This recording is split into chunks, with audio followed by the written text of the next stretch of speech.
Baby, my uncle asked if you need financial help. I didn't expect this one.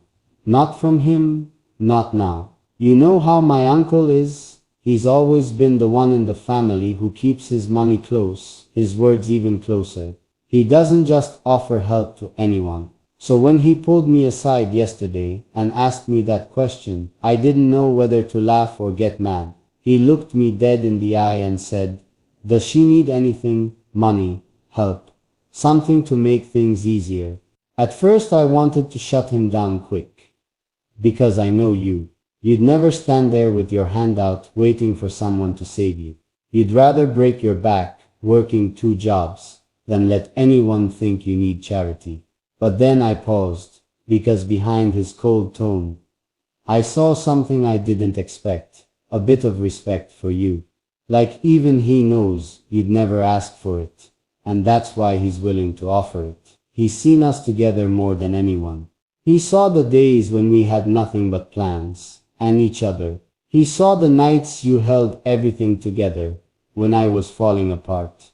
He saw how you never complained, never asked for more, never looked at my pockets like they were your security. That's what got him. You didn't ask. You didn't hint. You didn't play nice for favors. You just stood by me and took whatever life gave us. The hard days, the broke days, the days when even I doubted myself. So maybe this was his way of saying he sees you. That maybe, just maybe, he wants to make things lighter. Not because he thinks you're weak, but because he knows you deserve better than struggling alone. But here's what I told him, and I hope you'd be proud of me for it. I said, she doesn't need your help. Not like that. If she ever wants something, she'll build it herself. If she ever needs something, she knows she can lean on me. She's not here for handouts. He nodded. Didn't argue, didn't push. He just said, good. Then make sure she knows the door is open. If she ever wants to walk through it. And I respect that, because it's not about money. It's about the fact that even the toughest man I know saw how real you are and offered his door, knowing you'd never knock on it just for an easy way out. So don't think of it as pity. Don't think he's questioning your strength. Think of it as proof that you turn people who never cared into people who notice. People who look at you and realize you're worth backing. Even if you never asked for it. You don't. I know that. He knows that. But maybe it's good to know that even the ones who doubted you before are watching you stand strong. And they can't help but offer what they have, because they know you'll never take it unless it feels right. That's you, baby. Solid, proud, unbought. You know what makes me smile about all this? It's not the money, it's not the offer. It's that you changed the way my uncle looks at us, at you, at me, at everything we're trying to build. You turned a man who trusts no one into someone who'd reach for his wallet just to make your road smoother.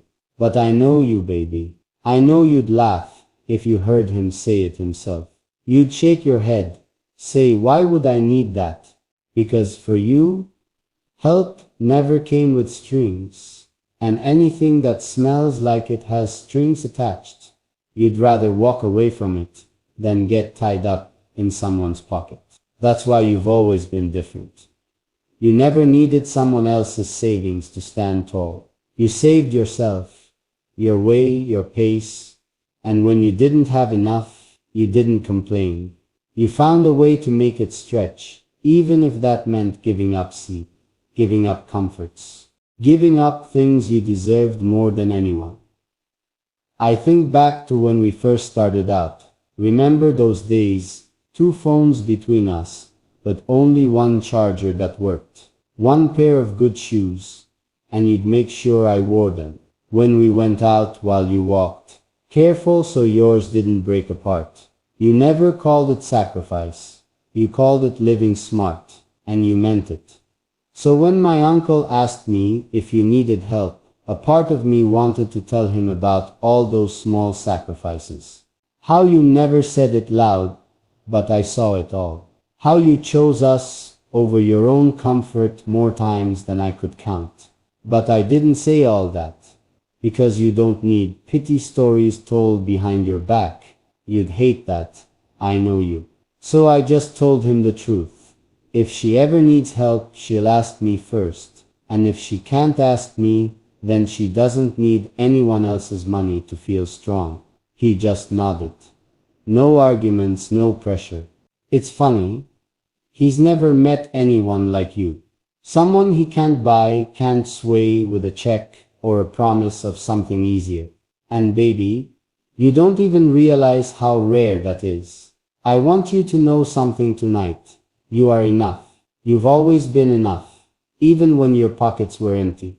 Because your worth was never tied to coins or bills or handouts.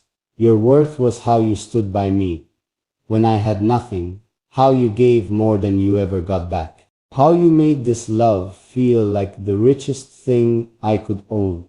So don't let his offer make you feel small. Don't let it echo in your head like you owe anyone anything. You owe no one. Not him, not me, not this world that tries so hard to buy people like you. And baby, if we ever build big enough that we can help him back one day, trust me, we will. Not because we have to, but because that's us. We don't take without giving more back. So sleep easy tonight, love. I've got you, the way you've always got me. You know, I keep replaying his question in my head. Does she need help? Like it's some simple thing. But it's never just about money, is it? Money's easy to give. It's the respect behind it that's rare. See, for him to ask, that means he's been watching closer than we thought. He's seen you carrying burdens most people don't even notice. He's seen how you never brag about how hard it really is. How you keep smiling while you figure out 100 things in silence. He sees how you make things look smooth on the outside, when inside you're doing the math of what to cut, what to keep, what can wait. And I know you'd never let that show. Not to me, not to him, not to anyone, because that's your pride. Not the loud, shiny kind, the quiet, solid kind that says, I stand on my own. I'll break before I bend for a handout. Do you remember that night you stayed up counting every last coin just to make sure we'd have enough for the rent? You didn't cry, you didn't blame me for being short. You just looked at me and said, we'll find a way, we always do. I swear, that's when I knew I'd follow you anywhere, because you made struggle look like teamwork instead of failure. You made it feel like love was bigger than any gap in the bank account. So when my uncle asked that question, part of me wanted to tell him the truth. That you could probably use the help sometimes, but you'd never ask. You'd work double shifts. You'd sell something you love.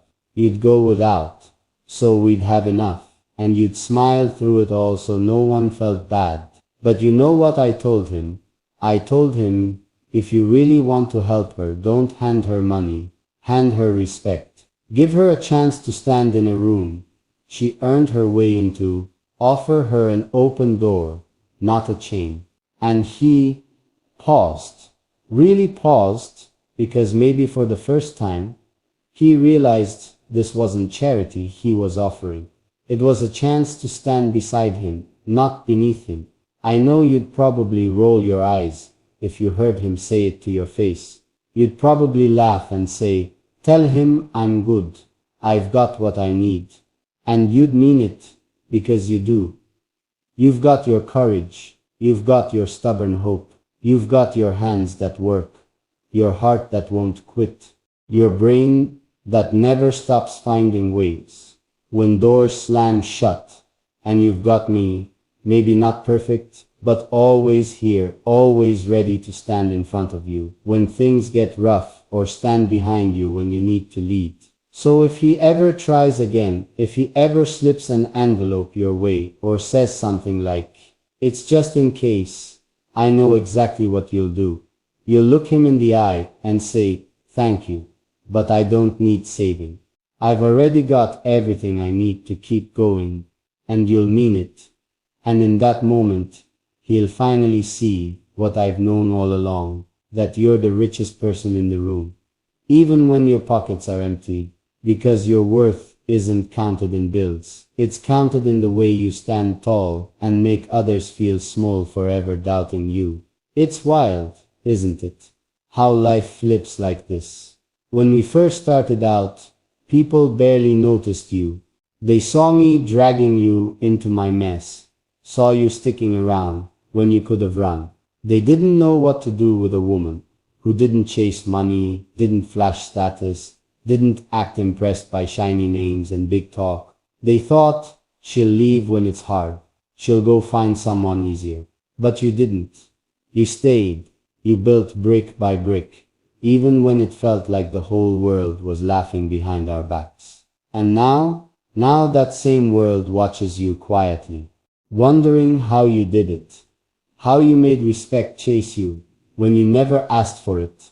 You know, when he asked me, part of me wanted to snap, like, do you really think she's standing here because she's waiting for a check? Because if he really knew you, truly knew, he'd know you're the kind of woman who turns down easy money if it costs her dignity.